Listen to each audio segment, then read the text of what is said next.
नमस्कार भक्तजनों।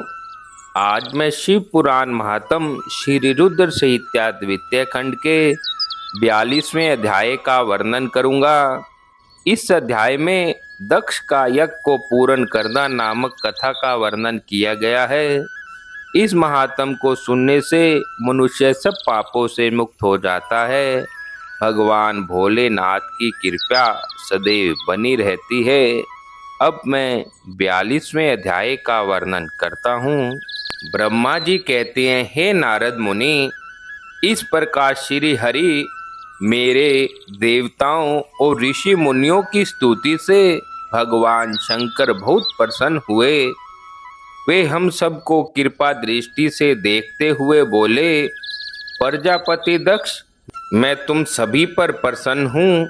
मेरा अस्तित्व सबसे अलग है। मैं स्वतंत्र ईश्वर हूँ, फिर भी मैं सदैव अपने भक्तों के अधीन ही रहता हूँ। 4 प्रकार की पुण्य आत्मा मनुष्य ही मेरा भजन करते हैं। उनमें से पहला आर्त, दूसरा जिज्ञासु, तीसरा अर्थार्थी और चौथा ज्ञानी। परंतु ज्ञानी को ही मेरा खास सानिध्य प्राप्त होता है, उसे मेरा ही स्वरूप माना जाता है। वेदों को जानने वाले परम ज्ञानी ही मेरे स्वरूप को जानकर मुझे समझ सकते हैं। जो मनुष्य कर्मों के अधीन रहते हैं वे मेरे स्वरूप को नहीं पा सकते। इसलिए तुम ज्ञान को जानकर शुद्ध हृदय एवं बुद्धि से मेरा सिमरन कर उत्तम कर्म करो। हे दक्ष, मैं ही ब्रह्मा और विष्णु का रक्षक हूँ। मैं ही आत्मा हूँ। मैंने ही इस संसार की सृष्टि की है। मैं ही संसार का पालन करता हूँ। मैं ही दुष्टों का नाश करने के लिए संहारक बन उनका विनाश करता हूँ। मेरे भक्त सदैव मेरे ही स्वरूप का चिंतन और ध्यान करते हैं। हम तीनों अर्थात ब्रह्मा, विष्णु और रुद्रदेव एक ही हैं।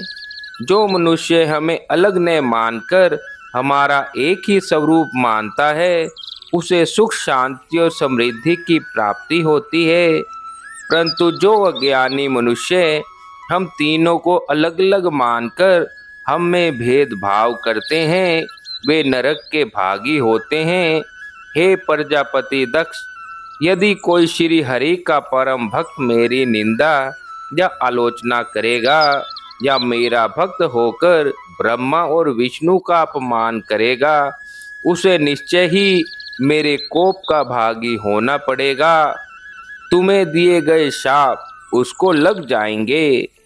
भगवान शिव के इन वचनों को सुनकर सभी देवताओं, ऋषि मुनियों तथा श्रेष्ठ विद्वानों को हर्ष हुआ तथा दक्ष भी प्रभु की आज्ञा मानकर अपने परिवार सहित शिवजी की भक्ति में मगन हो गया। सब देवता भी महादेव जी का ही गुणगान करने लगे। तत्पश्चात भक्त वत्सल भगवान शंकर जी से आज्ञा लेकर प्रजापति दक्ष ने अपना यज्ञ पुण्य आरंभ किया। उस यज्ञ में उन्होंने सर्वप्रथम शिवजी का भाग दिया। सब देवताओं को भी उचित भाग दिया। यज्ञ में उपस्थित सभी ब्राह्मणों को दक्ष ने सामर्थ्य के अनुसार दान दिया। महादेव जी का गुणगान करते हुए दक्ष ने यज्ञ के सभी कर्मों को भक्ति पूर्वक संपन्न किया। इस प्रकार सभी देवता, मुनियों और ऋषियों के सहयोग से दक्ष का यज्ञ सानंद संपन्न हुआ। तत्पश्चात सभी देवता और ऋषि मुनियों ने महादेव जी के यश का गान किया और अपने अपने निवास की ओर चले गए। वहां उपस्थित अन्य लोगों ने भी शिवजी से आज्ञा मांगकर वहां से प्रस्थान किया। तब मैं और विष्णु जी भी शिव वंदना करते हुए अपने अपने लोक को चले गए।